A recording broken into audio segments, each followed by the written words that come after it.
ನಲ್ಲಿ ಶೀತ ಕೆಮ್ಮು ಜ್ವರದ ಕೇಸ್ಗಳು ಜಾಸ್ತಿ ಆಗ್ತಾ ಇದೆ. ಕಳೆದೊಂದು ವಾರದಿಂದ ಸರ್ಕಾರಿ ಆಸ್ಪತ್ರೆಗಳೆಲ್ಲ ಫುಲ್ ರಶ್. ದೀರ್ಘಾವಧಿ ಕೆಮ್ಮು ಮತ್ತು ಶೀತದಿಂದ ಜನ ಬಳಲ್ತಾ ಇದ್ದಾರೆ. ಹಾಗಾಗಿ ಸರ್ಕಾರಿ ಆಸ್ಪತ್ರೆ ಅಂತಾನೆ ಅಲ್ಲ, ಸ್ವಲ್ಪ ಅನುಕೂಲ ಇರತಕ್ಕಂಥವ್ರು ಅವರವರ ಏರಿಯಾದಲ್ಲಿ ಇರತಕ್ಕಂಥ ಖಾಸಗಿ ಆಸ್ಪತ್ರೆಗಳಿಗೂ ಕೂಡ ತುಂಬ ಜನ ಹೋಗ್ತಾ ಇದ್ದಾರೆ. ನಿಮಗೇನಾಗುತ್ತೆ, ಸಾಮಾನ್ಯವಾಗಿ ಕೆಮ್ಮು ಬಂದರೆ ಒಂದು ವಾರದಲ್ಲಿ ಗುಣಮುಖ ಆಗಬೇಕು. ಕೆಲವರಿಗೆ 2 ವಾರ 3 ವಾರ ಇರತಕ್ಕಂಥವ್ರು, ಮತ್ತು ಕೆಲವರು ಈಗ ಆಸ್ತಮಾದಿಂದ ಬಳಲ್ತಾ ಇರತಕ್ಕಂಥವ್ರು, ಮಧುಮೇಹದಿಂದ ಬಳಲ್ತಾ ಇರತಕ್ಕಂಥವ್ರಿಗೆ ಇದು ಸ್ವಲ್ಪ ಹೆಚ್ಚು ಕಾಟ ಕೊಡ್ತಾ ಇದೆ.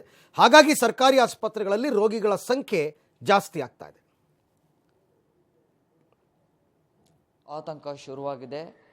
H3N2 ಅನ್ನುವಂತಹ ಹೊಸ ವೈರಸ್ನ ಭೀತಿ ಕೂಡ ಇದೀಗ ಕಾಡ್ತಾ ಇದೆ. ಸದ್ಯ ನಾನು KC ಜನರಲ್ ಆಸ್ಪತ್ರೆಯಲ್ಲಿದ್ದೇನೆ.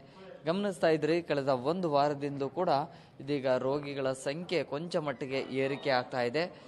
ಶೀತ ಕೆಮ್ಮು ಜೊತೆಗೆ ಜ್ವರದಿಂದ ಬಳಲ್ತಾ ಇದ್ದಂಥವರು ಕೂಡ ದಿಢೀರ್ ಆಗಿ ಒಂದಿಷ್ಟು ಆರೋಗ್ಯದಲ್ಲಿ ಸಮಸ್ಯೆಗಳಾಗಿ ಇದೀಗ ಆಸ್ಪತ್ರೆಗಳಿಗೆ ದಾಖಲಾಗೋದಕ್ಕೆ ಬರ್ತಾ ಇದ್ದಾರೆ.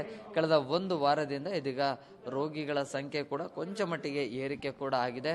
ದೊಡ್ಡ ಮಟ್ಟದ ಸಮಸ್ಯೆಗಳೇನು ಆರೋಗ್ಯದಲ್ಲಿ ಆಗ್ತಾ ಇಲ್ಲ, ಆದರೆ ಒಂದು ಮಟ್ಟಿಗೆ 1 ವಾರದ ಒಳಗಡೆ ರಿಕವರಿ ಆಗುವಂತಹ ಒಂದಿಷ್ಟು ಆರೋಗ್ಯ ಸಮಸ್ಯೆಗಳು ಕೂಡ ಕಾಡ್ತಾ ಇರುವಂಥದ್ದು.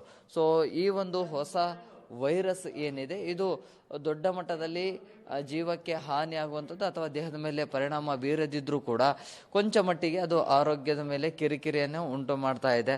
ಸೊ ದೀರ್ಘಕಾಲದ ಕೆಮ್ಮು ಜೊತೆಗೆ ಶೀತದಿಂದ ಒಂದಿಷ್ಟು ಮಾನಸಿಕವಾಗಿ ಏನು ಕಿರಿಕಿರಿ ಉಂಟು ಮಾಡುವಂತಹ ಒಂದಿಷ್ಟು ಆರೋಗ್ಯ ಸಮಸ್ಯೆಗಳು ಕೂಡ ಕಾಡ್ತಾ ಇದೆ.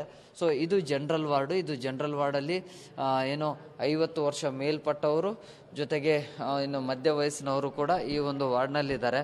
ಸೊ ಇದು ಒಂದು ವಾರ್ಡ್ನಲ್ಲಿ ರೋಗಿಗಳಿದ್ರೆ ಈ ಒಂದು ವಾರ್ಡಲ್ಲಿ ಕೂಡ ರೋಗಿಗಳನ್ನು ಶಿಫ್ಟ್ ಮಾಡಲಾಗಿದೆ.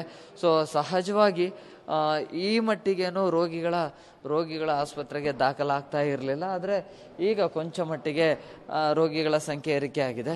ಸೊ ಇಲ್ಲಿ ಕೂಡ ಒಂದೊಮ್ಮೆ ಏನಾದರೂ ಹೆಚ್ಚಿನ ಸಂಖ್ಯೆಯಲ್ಲಿ ರೋಗಿಗಳೇನಾದರೂ ಬಂದರೆ ಬೆಡ್ಗಳ ವ್ಯವಸ್ಥೆಗಳನ್ನು ಕೂಡ ಮಾಡಿಕೊಳ್ಳಲಾಗಿದೆ.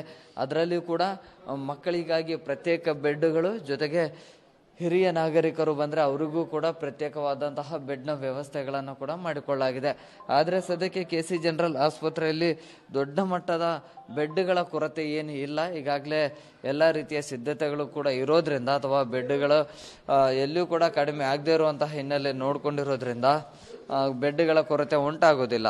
ಸದ್ಯಕ್ಕೆ ಕಳೆದ 1 ವಾರದಿಂದಲೂ ಕೂಡ ರೋಗಿಗಳ ಸಂಖ್ಯೆ ಏನು ಕೊಂಚ ಮಟ್ಟಿಗೆ ಏರಿಕೆ ಆಗ್ತಾ ಇದೆ. ವೈದ್ಯರು ಕೂಡ ಪ್ರತಿಯೊಬ್ಬ ರೋಗಿಗಳ ಮೇಲೆ ಕೂಡ ತೀವ್ರ ನಿಗಾವನ್ನು ವಹಿಸಲಾಗುತ್ತೆ. ಸೊ ಸದ್ಯಕ್ಕೆ ಹೊಸ ಆತಂಕದ ಜೊತೆಗೇನೆ ಆರೋಗ್ಯದ ಕಾಳಜಿ ಬಗ್ಗೆಯೂ ಕೂಡ ರೋಗಿಗಳಿಗೂ ಕೂಡ ಮತ್ತೆ ಈ ಹಿಂದಿನ ಸಮಸ್ಯೆಗಳು ಏನಾಗಿದ್ವು ಆ ರೀತಿ ಆಗಬಾರ್ದು ಅನ್ನೋಂಥ ಕಾರಣಕ್ಕಾಗಿ ಆರೋಗ್ಯದ ಬಗ್ಗೆ ಸಾಕಷ್ಟು ಕಾಳಜಿಯನ್ನು ಕೂಡ ವಹಿಸ್ತಾ ಇದ್ದಾರೆ.